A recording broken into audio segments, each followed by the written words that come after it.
السلام علیکم ورحمۃ اللہ وبرکاتہ۔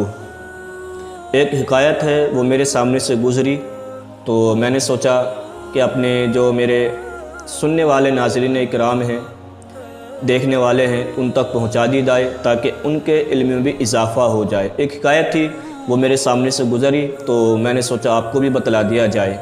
تو اگر آپ چینل پر نئے ہیں تو سب سے پہلے آپ چینل کو سبسکرائب کر لیجئے تاکہ ہر آنے والے ویڈیو کی نوٹیفیکیشن سب سے پہلے آپ حضرات تک پہنچ سکے اور آپ دینی معلومات حاصل کر سکیں۔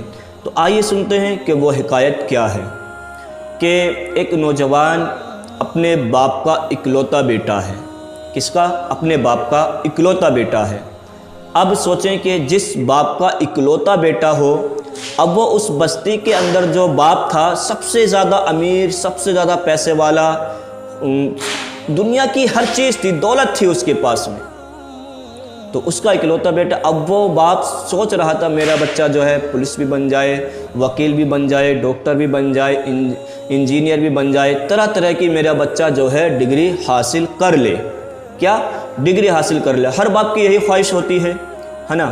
اکلوتا بیٹا تھا تو وہ اپنے بچے کے بارے میں یہی سوچتا ہوگا، یہ بھی آپ بھی سوچتے ہوں گے، مگر میرے نوجوان ساتھیوں، میرے اسلامی بھائیوں، ایسا نہ سوچیں بالکل۔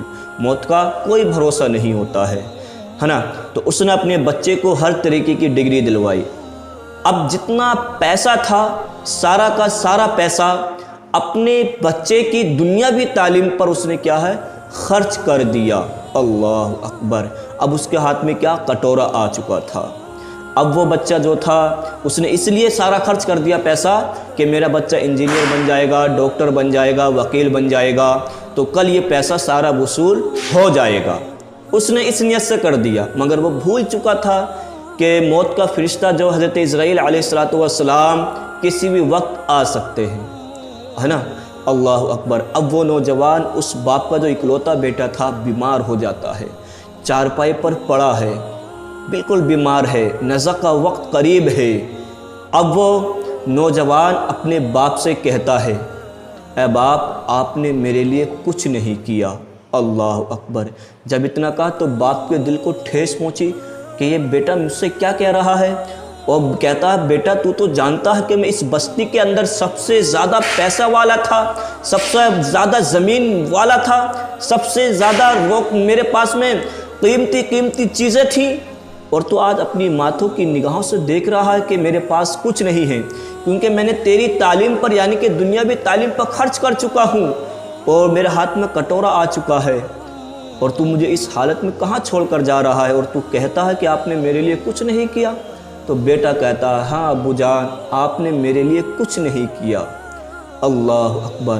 تو کتنا پیارا جواب دیتا ہے وہ بیٹا کہ کہتا ہے، باپ، اے ابو جان، اگر آج مجھے حافظ قرآن بنا دیتے، اگر میں آج حافظ قرآن ہوتا یا قرآن پڑھا ہوا ہوتا، دینی تعلیم اگر سیکھا ہوا ہوتا، آج جو مجھ پر یہ موت کا وقت جو طاری ہے، تو سورہ یاسین شریف کی تلاوت کر کے اپنے اوپر دم کر لیتا تاکہ میری روح آسانی سے نکل جاتی۔ آج ہم کس کیٹیگری میں آ چکے ہیں؟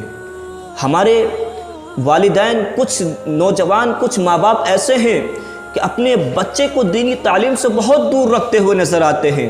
تو سمجھ لیں، ایک حدیث پاک میں ہے کہ جس ماں باپ نے اپنے بچے کو دینی تعلیم اگر نہیں سکھائی تو وہ بغیر حساب و کتاب کے جہنم میں جائے گا۔ اللہ اکبر۔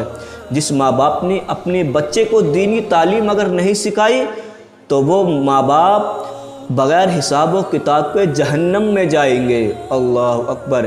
اور آج ہم دینی تعلیم کو اہمیت ہی نہیں دیتے، دینی تعلیم پڑھانے کا ہم اپنے بچے کو شوق ہی پیدا نہیں ہوتا۔